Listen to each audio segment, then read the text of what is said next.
This is Project Management Paradise. Hello, everyone, and welcome to the Project Management Paradise podcast, your passport to project success. I'm your host, Aaron Murphy, and today I'm delighted to be joined by Dave Garrett. As the Senior Advisor to the CEO at PMI, Dave drives key initiatives that advance PMI's mission and impact. Previously, as Chief Strategy and Growth Officer, he led PMI's strategy, driving innovation and creating high-value products for the global project management community. Before PMI, Dave co-founded and led projectmanagement.com, formerly known as ganthead.com, growing it into the world's largest online community for IT project managers. Dave, thank you so much for joining me on the podcast. How are you today? Great. Thanks so much for having me, Aaron. I really appreciate being here. No problem at all. Dave, for anyone who might not know you, maybe you can tell us about yourself and your background, and how did you end up working at PMI? I think you just covered it pretty well from a resume perspective. But what I've always loved about PMI and actually Ganthead before that was the community of project managers, people getting things done. The way that our community comes together and helps each other is just beautiful. And being a part of that for so many years, I've been doing this for, oh gosh, 20 odd years, probably longer than that. I hate to say how long, but project managers tend to be somewhat lonely in their positions. They're doing things that are unique within their organization, but others are doing similar things outside of their organization, other people in the community. So there's a natural reason for them to help each other, for them to gather and teach each other new things. And I think everyone appreciates help from others, and everyone really appreciates the opportunity to help. So it's a wonderful community to be a part of. I think that's the reason I'm a part of it. So that tells you a little something about me, I hope. I like to do new things. I like to, explore new areas of inquiry, like the project success research that we'll be talking about in a minute. Yeah, fantastic. You have an ear for curiosity as well. And the community aspect, I suppose, is a great way of reaching people globally to hear new ideas, see what's happening in different parts of the industry. Absolutely. And you just touched on project success research. Maybe you can tell us about PMI's research into project success. Absolutely. It all starts with our purpose. Our purpose is to maximize project success to elevate our world. And in order to do that, we need to understand how we define project success, how we measure it, and the drivers behind, how do you make that happen, so we can understand how to better support our community in their endeavors. Um, and we also began with an understanding of where the profession is today, and what we're hearing from the community about that. So we're hearing a lot about project managers sometimes feeling invisible. Sometimes they feel like, when things go wrong, it's their fault. When things go right, they don't get the credit. So it's a difficult spot to be in. And it's also one that's evolving. Everywhere in the world, there's questions about, what is AI going to do to my job, to my career? How's it going to change it? How's it going to impact my ability to keep up, and be a productive part of this? So understanding that AI is taking over a significant portion of the administrative duties of a project manager, and also helping that person better understand specific domains, project types, things they might not have been a part of before, making them more effective as a project manager, and in a number of different ways, communicating better, all of that. Um, how does that fit into project success and the way the profession evolves? And so we undertook the largest research study that PMI has ever undertaken in the history of the organization. We polled over 10,000 people, asking them a 55-question survey. We had about 150 qualitative interviews around the topic.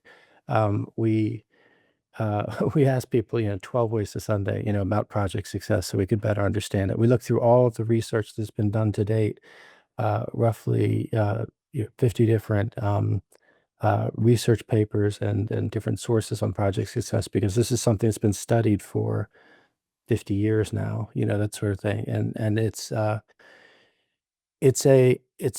space where the thinking is evolving a lot, and I think the approach we took is pretty unique. And what would have been some of the key findings in this research? I think the definition was, first of all, was very interesting. we're talking about, project success, and a lot of project success work in the past has just been, this is the percentage that failed, this is the percentage that succeeded, and I think that's um, interesting on some level, but not really practical, not really that usable. And so one of the things we found out from the qualitative work that we did, from talking to project managers and understanding how they think about success, is one, success is not binary. It's sort of on a spectrum. There's some good things, there's some bad things, and it's not a yes or no kind of question. There's a mix. And however we measure it needs to be reflective of that mix. And secondly, the word value came up over and over and over in those conversations. Almost universally, people talked about value. So value had to be part of that definition, as did some element of execution, because execution is still important and foundational, across the board with project managers. And I think, and in project management, the triple constraint is not everything, but it's the foundation you need to sort of build your project on. So ultimately the definition turned out to be delivering value that is worth the effort and expense. That was our definition of project success. And that leads to a whole lot of different conversations about what is value and all of that.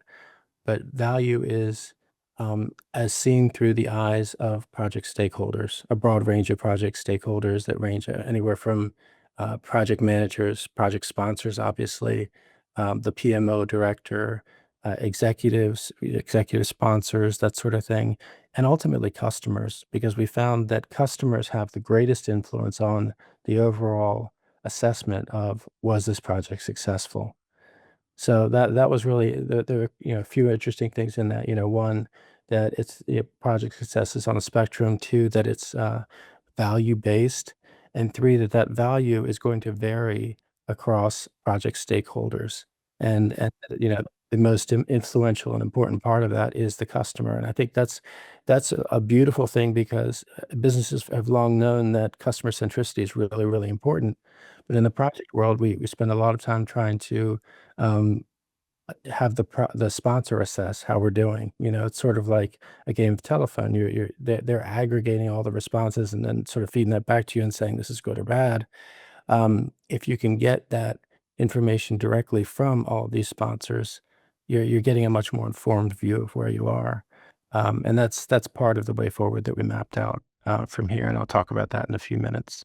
And I'd imagine ESG was something that probably came up during this study. Yeah, it absolutely did. ESG, sustainability, social good in general came up. And one of the key findings, and this is something that we really struggled with upfront, we didn't expect it at all, especially given the current political environment. Um, our our our data showed that if you are able to measure the sustainability, the social good that comes out of your project is twice as likely to be perceived as successful, overall, which is, twice as likely is huge, right? That's an amazing finding. We first got into that and thought, there's no way this is right. We went back and triple checked the data and all of that, and it was very much correct according to the survey findings. And this is a broad-based survey, again, more than 10,000 people participating. Um, the so we were thinking about, like, why is this the case? We went back to it and said, we hypothesized that perhaps it's the team, who's in need of purpose. You're thinking, if you give them a greater purpose, something, greater to aim for, they're going to be more enthusiastic, they'll do a better job, and that's going to show. And while that might be true, it wasn't really borne out in the data, as we were like sifting through the data and trying to understand, like, what might be the basis for this. What did come out of the data is a connection to customer satisfaction, which is nice because that's a business metric that many organizations care about. The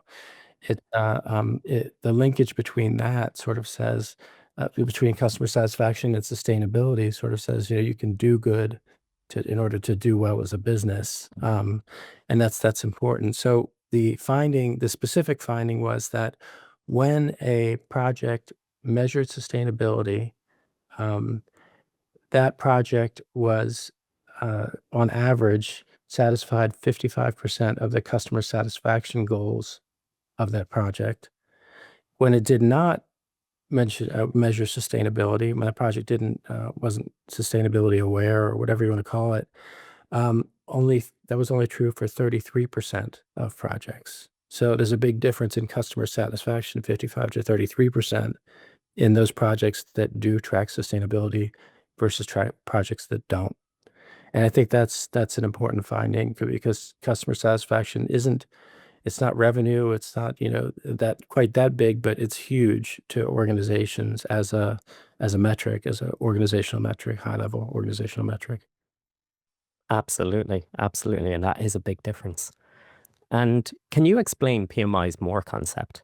Oh yeah, absolutely. The more concept was it's sort of it's a call to action. It's a vision of the future for the profession.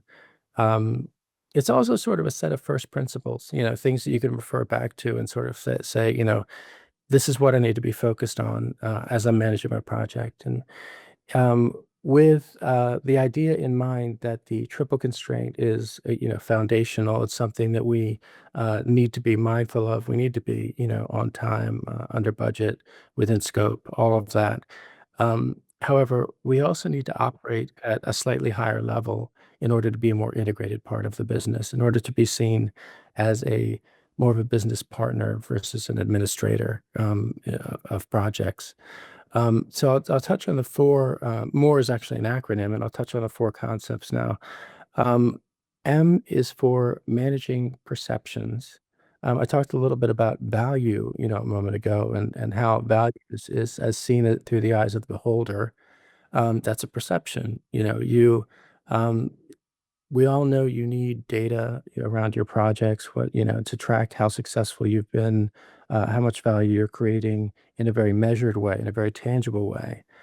But that really only informs decision making. Decisions about success or failure are not calculated. Decisions in general are not calculated. They're made by individuals who have their own biases, their own experience and knowledge and intuition and all of that they're applying to the decision, as well as being informed by the data. They have a perception and they make a decision based on their overall perception of the situation. Understanding those perceptions at any given point in time helps you manage the thinking, helps you align people first of all, and then helps you manage all of the different needs that are present over the course of your project and beyond, through to value delivery. So managing perceptions is huge. It's something we think you have time to do now as a project manager with less administrative tasks that you have to worry about with AI. If you're able to sort of leverage AI appropriately. The O in more is for owning project success beyond project management success. Again, uh, project management success execution is foundational, but what you need to own is really the value that's delivered by the project. And that may happen after project close. It may happen, at any given point in time. Um, some during the project and obviously mostly after. This one is a little bit sticky because, some project managers might say, how can I be responsible for something I have no control over? And, that sort of thing. And, or my organization doesn't really make space for that. There's that kind of response. But if you are able to look downstream enough to the value that your project is going to create, you have that in mind. You're beginning with the end in mind, and you are accounting for things that will happen after project close. There may be something really important that needs to happen 2 years down the road or 1 year down the road after project close. And if you have that in mind throughout the course of the project, you'll plan for it. You'll make sure that people know that they need to, keep track of this thing. This is how they're going to make sure it happens and all of that. Whereas if you're just thinking about the deliverables you need to create at the end of the day, you're not setting the project up for success. So ownership is really, really important. Um, and the R is for reassessment. We've been calling it relentlessly reassessment, reassessing project parameters, which is a little bit awkward, but reassessment's the general idea there. Coming back and revisiting where you're going with the project. It can be, you have a consistent vision for the project and maybe you need a different way to get there. Or perhaps the value that you need from that project has shifted a little bit, and you need to adjust for that shift. The idea is the project manager should be proactively mindful of these things, proactively engaged in understanding how to reassess and what those changes should be. It's effectively being agile, just to put it in a nutshell. But we think that's more and more important in this sort of post-VUCA world that we live in now. And then finally, the E in more is for expanding your perspective. Understanding that your project is not, where everything begins and ends. There are other projects running concurrently, whether they may have intertwined value that they're creating. You may be drawing from the same resource pool, that sort of thing.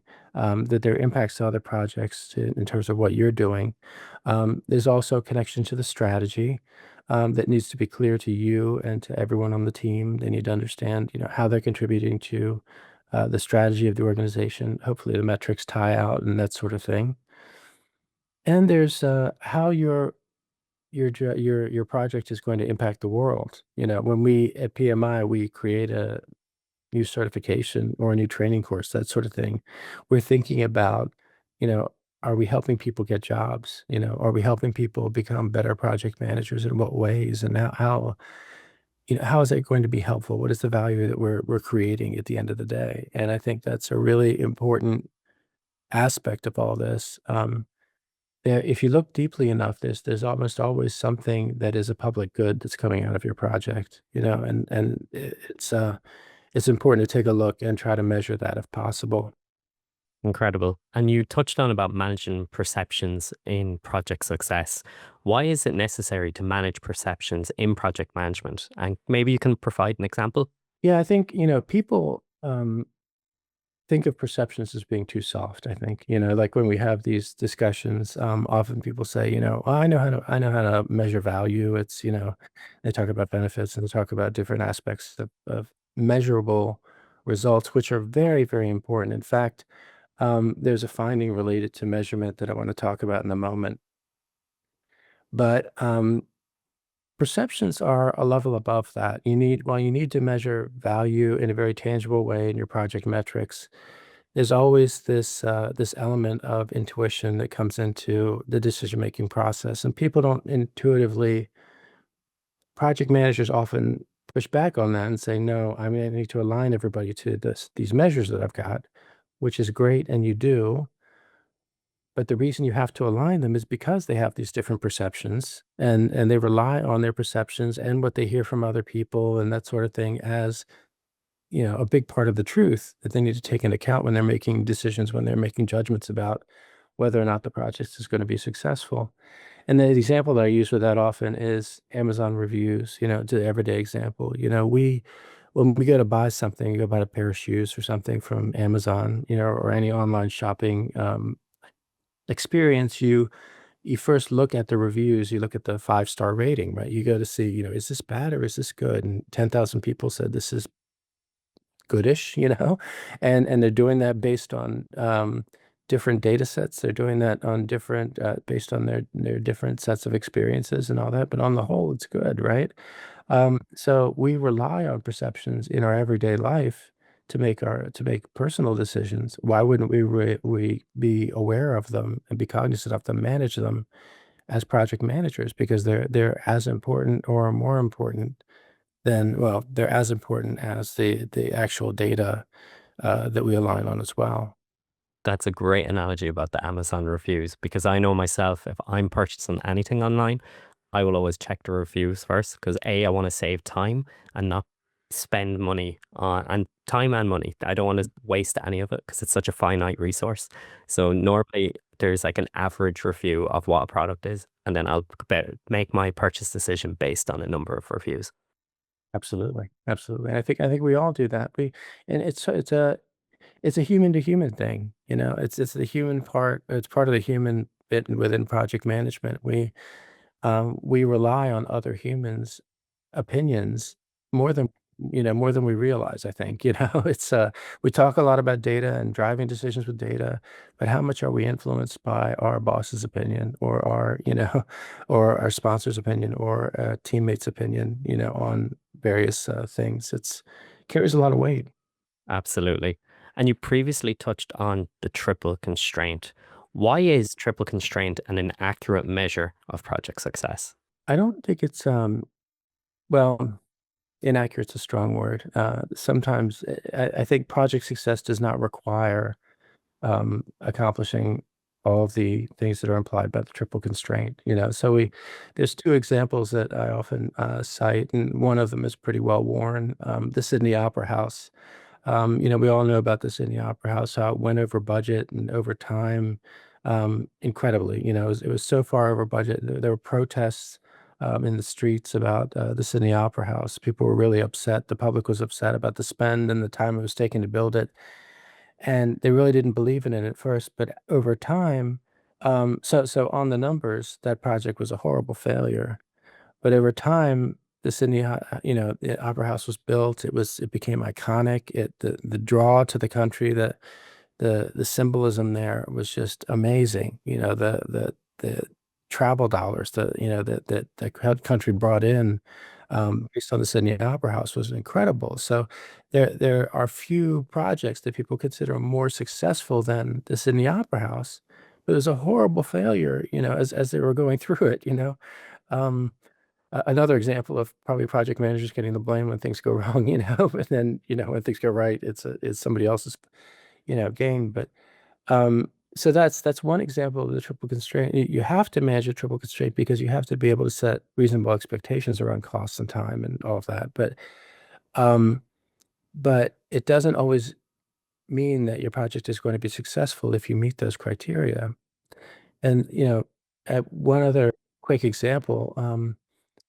Fighter jets, here in the US, we've got a lot of money, billions of dollars going towards fighter jets. And it's very controversial because even though those projects may be on time, on budget, going well, on the numbers, there's a whole undercurrent of, do we need fighter jets in this era of drone warfare, and drones in the skies and all of that? Do we need to put people at risk and build fighter jets, and so that the context has changed, the world has changed, as those projects have moved through to completion, and there's questions about whether the value is going to be there, even though a lot of those projects were very much on time and under budget and all of that.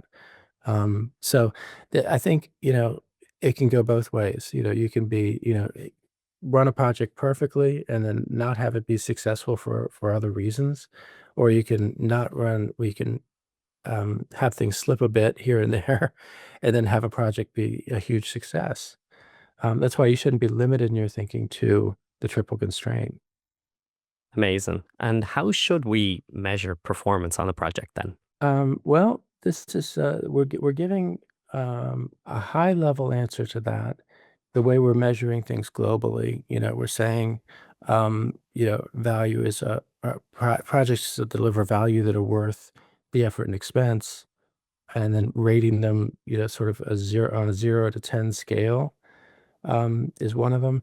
And we're trying to, and the calculation is a little more complex than that, but I'll let people go back to the report and take a look at it more closely. It's similar to Net Promoter Score, NPS, if you're familiar with that. Um, we're still working on the actual application of this within the project program portfolio environment within organizations. We're starting to test within organizations, how people might do that effectively.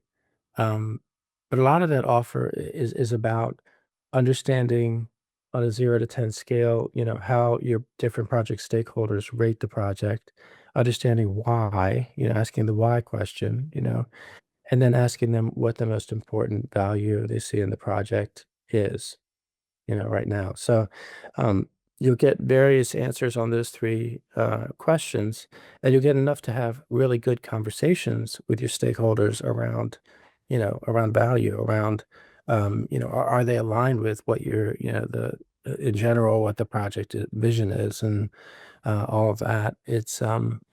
And did they think we're going to be successful? Is your project on track? Is the way we ask. Currently. These are just things that we're testing. We're not recommending that anyone do this right now because we haven't tested it yet. But we're testing it in these ways, and I think whatever way you have of um, getting to those conversations, because sometimes it's hard to sort of set up a situation where you could have a rich conversation with a stakeholder. Um, this is just one way of having that sort of rich conversation and understanding them a little better. Again, testing it, nothing firm yet. We hope by the end of the year we'll have like an alpha that we can have people test with us more broadly. Incredible. Dave, we have a reoccurring question that we ask on the podcast, and I'm looking forward to hearing your answer. But what's the most important piece of advice you've received, and how has it helped you in your career? Yeah, it's interesting. I have a mentor. He's still my mentor. He has been for 20 years, and I think that's rare because usually mentoring is situational, and it's um his name's Kevin Murphy. He's a partner at Bain here in DC, Washington, DC, and he's always said to me, if things aren't working out with whatever you're trying to do, change the game. Meaning, like, understand like what's valuable to you, valuable to the people around you, and change the game because you don't always have to play the other person's game. And I think to me that's been really, really important. It's um, as we were building Ganthead, for instance, in the beginning of it, we wanted to go in a certain direction. We wanted to be all subscriber revenue based, and we wanted to be very sort of strict about that. Um, we ended up with an advertising revenue model and ended up being really, really successful. And we evolved the editorial approach. We made something different. It started off as more of a reference, and it ended up being more of um, a casually worded, very accessible resource for people just to help them get tools and information to get things done, versus more of a strict reference that was very sort of um, highly standardized.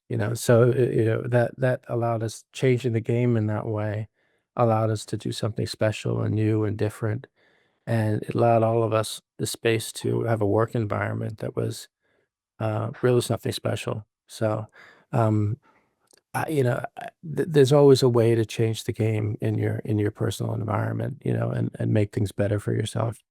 And I think and others, and the people you care about around you. So um, that's probably the best advice I've ever gotten. I know you're probably expecting something more project management oriented, but that. No, it's fantastic and it's very practical advice. And Dave, I just want to thank you for joining me on the podcast today. It was great insights across what project success is, the research done by PMI. The final question I have for you today is, if anyone would like to get in touch with you, maybe they'd like to actually see more of this research, where is the best place to reach you online and the best place to reach all this research? Right, right. The research itself can be accessed on the PMI website. So www.pmi.org/project success. Really easy to get to there. That's where the report resides. There's also information about more on the website, although I don't have the specific URL. I would try, pmi.org, www.pmi.org/more. And I imagine if we don't have something there, we will very soon. And if you want to reach me, probably LinkedIn is probably the easiest way to do that. Or I'm dave.garrett@pmi.org. Easy to get to there. So. Fantastic. I'll make sure to include all that information in our show notes. And Dave, once again, thank you so much for joining me on the Project Management Paradise podcast. Great. Thanks so much, Aaron. Really appreciate it. Thanks for listening to the Project Management Paradise podcast at projectmanagementparadise.com. Links mentioned during the episode, including speaker profile details and other resources, are available in the podcast description. We'd really appreciate it if you could take a moment to leave a review, or you can email your comments or guest suggestions to hello@projectmanagementparadise.com. Finally, if you have not already done so, Don't forget to subscribe.